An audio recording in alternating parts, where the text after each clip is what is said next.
बिस्मिल्लाहिर्रहमानिर्रहीम। अस्सलामु अलैकुम। अल्लाह हम सब को सेहत और तंदुरुस्ती वाली ज़िंदगी अता फ़रमाए, आमीन।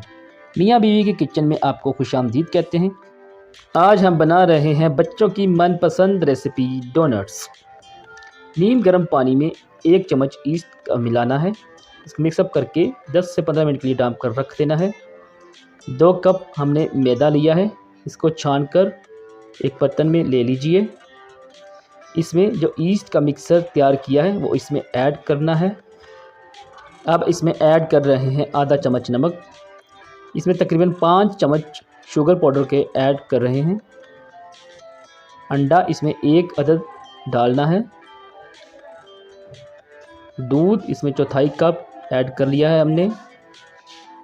इसको अच्छी तरह से आटे की तरह गूंद लेना है। इसमें मक्खन ऐड करना है, इसको थोड़ा सा गर्म करके ऐड करना है। सिर्फ मेल्ट ही करना है, ज़्यादा गर्म नहीं करना। डो को उस वक्त तक गूंदना है कि ये अच्छी तरह से मुलायम हो जाए और बिल्कुल मिक्सअप हो जाए। इस तरह से आप देख सकते हैं डो इतनी नरम होनी चाहिए। इस तरह से माशाल्लाह जी हमारी डो रेडी हो चुकी है। एक बर्तन में हमने मक्खन लगाया है और इसमें हम अपनी डो रख देंगे सेट होने के लिए। ये तकरीबन 4 से 5 घंटों में सेट हो जाएगी। व्यूअर्स, आपसे हमारी रिक्वेस्ट है कि अगर आपने हमारा चैनल सब्सक्राइब नहीं किया तो इसको सब्सक्राइब कर लीजिए और बेल आइकन को भी प्रेस कर लीजिए। माशाल्लाह जी 5 घंटे के बाद हमारी डो रेडी है। माशाल्लाह ये इस तरह से रेडी है। इसको थोड़ा सा गूंद लेंगे और इसके लम्स वगैरह ख़त्म कर लेंगे। अब हम इससे रोटी बनाएंगे। इसको रोटी की तरह बेलेंगे और अपनी डोनट्स की शेप रेडी करेंगे। ये देखिए इसको इतना मोटा रखना है, ज़्यादा पतला नहीं करना। हम इसको ये शेप मिलती है डोनट की, इससे डोनट्स की शेप बना रहे हैं। आप घर में मौजूद किसी दूसरी चीज़ से भी इसकी शेप बना सकते हैं, वो भी हम आपको अभी बताते हैं कि आपने किस तरह से घर पर किसी भी चीज़ से इसकी शेप आसानी से रेडी कर सकते हैं। ये देखिए ये कप की मदद से हम इसकी शेप रेडी कर रहे हैं। ये देखिए ढक्कन की मदद से आप इसको सेंटर में से इस तरह से पीस निकाल सकते हैं और हमारे डोनट की शेप बहुत ही अच्छी रेडी हो जाएगी। माशाल्लाह जी आप देख सकते हैं ये हमारे डोनट की शेप रेडी है। ये देखिए हमारे तमाम डोनट्स की शेप रेडी हो चुकी है। हम इसको आधा घंटा के लिए रख देंगे। ये थोड़े से राइस हो जाएंगे। ये देखिए थोड़े से पहले से ये मोटे हो चुके हैं। अब ये फ्राई होने के लिए रेडी हैं। फ्राई करने के लिए हमने कुकिंग ऑयल इस्तेमाल कर रहे हैं। कुकिंग ऑयल आपने ज़्यादा गर्म नहीं करना। ये देखिए इसको लो मीडियम फ्लेम पर आपने फ्राई करना है। माशाल्लाह जी हमारे डोनट फ्राई हो रहे हैं। ये देखिए इसको इस तरह से पलटते रहना है।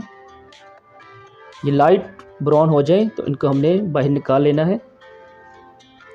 व्यूअर्स, आपसे हमारी रिक्वेस्ट है कि अगर आपने हमारा चैनल सब्सक्राइब नहीं किया तो इसको सब्सक्राइब कर लीजिए।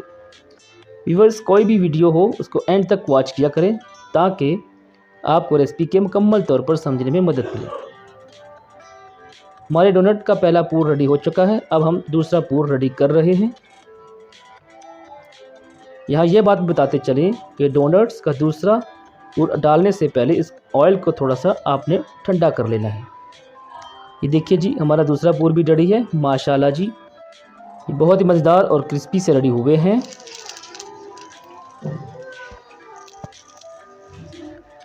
आप इसका साउंड सुन सकते हैं। अब हम इसकी कोटिंग रेडी करेंगे। इसके लिए हमने चौथाई कप चॉकलेट क्रीम का लिया है। इसमें 1 चम्मच शुगर पाउडर ऐड कर लिया है हमने। इसको अच्छी तरह से मिक्सअप कर लिया है। ये देखिए इसके ऊपर पहले हमने क्रीम ऐड की है इस तरह से डोनट के ऊपर। माशाल्लाह जी हमारे डोनट्स की कोटिंग हो रही है। बहुत ही अच्छे और उम्दा हमारे डोनट रेडी हुए हैं। इस तरह से अब हम इसके ऊपर बंटीज ऐड कर रहे हैं। बच्चे इसको बहुत ही शौक़ से खाते हैं, देखते ही इसके दीवाने हो जाते हैं। माशाल्लाह जी अब हम इसके ऊपर नारियल का बुरादा ऐड कर रहे हैं। इस तरह से पहले चॉकलेट क्रीम ऐड करनी है, उसके बाद नारियल का बुरादा ऐड कर लिया है। अब ये देखिए इन डोनट्स के ऊपर हमने चॉकलेट की क्रीम ऐड की है और उसके ऊपर हम चॉकलेट ही ऐड कर रहे हैं क्रश करके इस तरह से। बहुत ही देखिए टेस्टी से डोनट हमारे रेडी हैं। उम्मीद करते हैं कि आप भी इसको ज़रूर ट्राई करेंगे। वीडियो वॉच करने का शुक्रिया। दुआओं में याद रखिएगा। अल्लाह हाफिज़।